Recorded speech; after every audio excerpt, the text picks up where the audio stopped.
I don't ever slow up, no I don't take shit. I got no love for the fakeness. If you wanna play tough and wanna hate this, I'll always show up.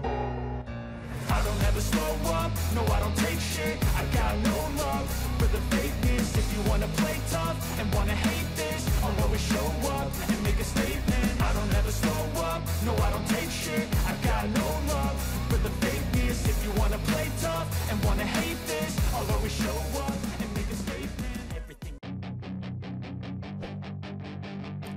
Marc Marquez akan dipromosikan dari Gresini ke tim pabrikan Ducati pada tahun 2025, yang berarti ia akan mendapat keuntungan dari mesin yang lebih baik.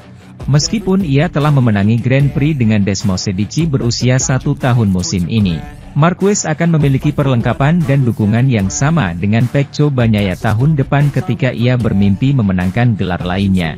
Namun, meskipun masa depan Marquez terjamin, Ducati akan kehilangan Enea Bastianini ke KTM, Jorge Martin dan Marco Bezzecchi ke Aprilia, dan tim satelit Pramac mereka ke Yamaha. Namun mantan bos tim MotoGP Livio Suppo mengatakan kepada MoWeMac ada logika di balik pengambilan keputusan Ducati. Tentu saja, jika Anda berada dalam situasi Ducati, di mana Anda memiliki motor terbaik dan hampir semua pembalap terkuat untuk mengendarainya, itu akan menjadi sangat sulit. Karena secara praktis tidak mungkin untuk mempertahankan semua pembalap, bahkan hanya pada tingkat ekonomi. Pertimbangkan bahwa mereka sampai pada situasi ini dengan memulai dari orang-orang muda yang pelit. Tetapi semakin banyak mereka menang semakin mahal pula biaya yang mereka keluarkan. Anda tidak bisa memberikan jutaan euro kepada 4 pembalap. Jadi mereka harus membuat pilihan. Wajar saja kalau mereka tidak akan terus seperti ini selamanya. Jelas gigi dalinya lebih suka Martin yang ikut kompetisi, bukan Marquez. Ducati mengembangkan Martin, Bezzecchi dan Bastianini menjadi pemenang balap kelas utama dan penantang gelar seperti sekarang ini. Namun keinginan masing-masing pengendara untuk mendapatkan keuntungan dari dukungan pabrik telah menyebabkan mereka keluar. Memilih Marquez bertentangan dengan filosofi Ducati dalam membesarkan anak-anak muda yang sedang naik daun, tetapi kemenangan gemilangnya musim ini membenarkan mengapa ia dipilih. Susunan tim tahun 2025 akan sangat berbeda karena jumlah motor Ducati akan berkurang dari 8 menjadi 6 seiring bergabungnya Pramac dengan Yamaha. Dan hanya akan ada 3 pabrikan Ducati, Bagnaia, Marquez dan Fabio Di Giannantonio dari VR46, dan bukan 4 yang berkompetisi tahun ini. Sementara itu, cedera pada akhir September di Indonesia, Miguel Oliveira akan kembali berkompetisi bersama Trackhouse di Grand Prix Barcelona. Setelah absen selama hampir 1,5 bulan, Miguel Oliveira akan kembali berkompetisi di akhir pekan, untuk Grand Prix terakhir tahun ini. Timnya, Trackhouse Racing, telah memastikan kembalinya dia ke putaran Barcelona, meskipun dia belum pernah membalap sejak akhir September. Pembalap asal Portugal itu mengalami kecelakaan parah saat latihan pertama di Grand Prix Indonesia hingga pergelangan tangannya patah. Dia segera dikirim kembali ke Eropa untuk menjalani operasi, sebelum mengalami masa pemulihan yang tidak menentu. Oleh karena itu, hal ini berlangsung hingga minggu ini, karena ia akan mencoba untuk kembali ke setang Aprilia RS GP24 miliknya setelah memenuhi pemeriksaan medis tradisional, yang seharusnya memberinya lampu hijau.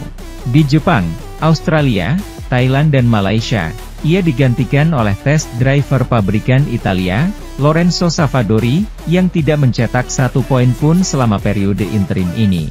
Dengan demikian, Miguel Oliveira akan dapat membalap untuk terakhir kalinya dengan seragam tim Amerika, yang baru memasuki MotoGP tahun ini, sebelum bergabung dengan Pramac dan satelitnya Yamaha pada tahun 2025.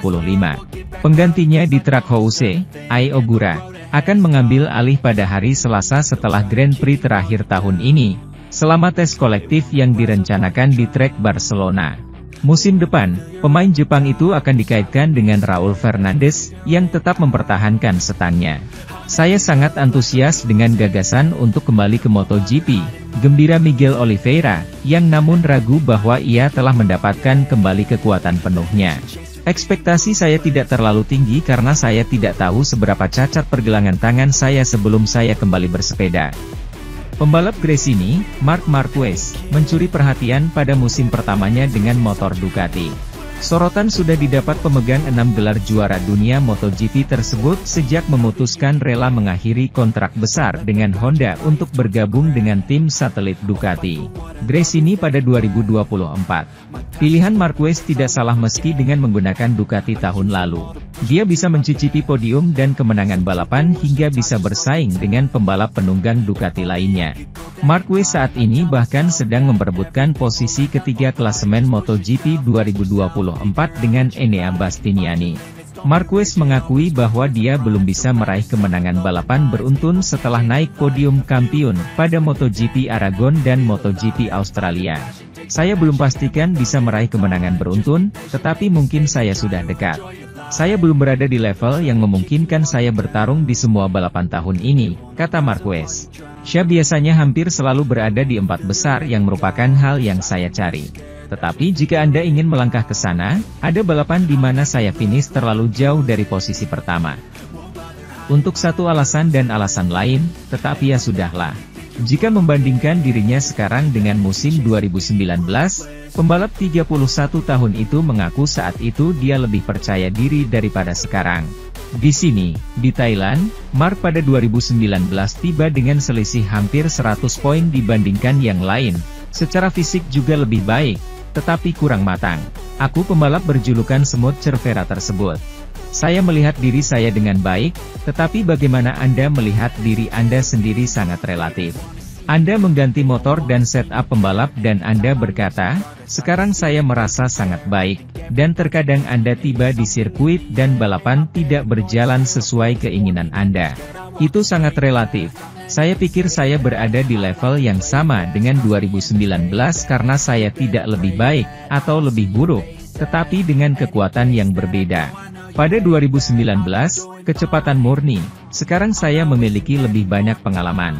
Sementara itu, Aleix Espargaro melakukan evaluasi sebelum balapan terakhirnya sebagai pembalap aktif. Setelah 14 musim di MotoGP, 227 balapan, 2 kemenangan, 10 podium dan 5 pole position, menunggu apa yang bisa ia tambahkan di balapan terakhir.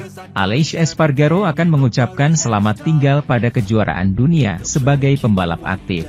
Dia akan melakukannya setelah 8 tahun di Aprilia dan sebelum menandatangani kontrak sebagai test rider HRC. Pembalap Spanyol itu telah memberikan wawancara kepada media Italia, Motosprint, di mana ia menceritakan musim ini, tahun-tahunnya di MotoGP, dan proyek di Aprilia. Apa yang akan terbentang di hadapannya ketika ia meninggalkan dunia balap secara penuh dan, tentu saja, tentang pertarungan antara Martin dan Bagnaia. Ini bukan tahun yang saya harapkan, saya berharap untuk menjadi sedikit lebih kompetitif. Kami memulai musim dengan baik, mencapai beberapa hasil bagus, tapi saya berharap bisa sedikit lebih konsisten dan berjuang lebih keras untuk podium. Aleix menempati P11 dan Maverick di P7 dalam klasifikasi pembalap.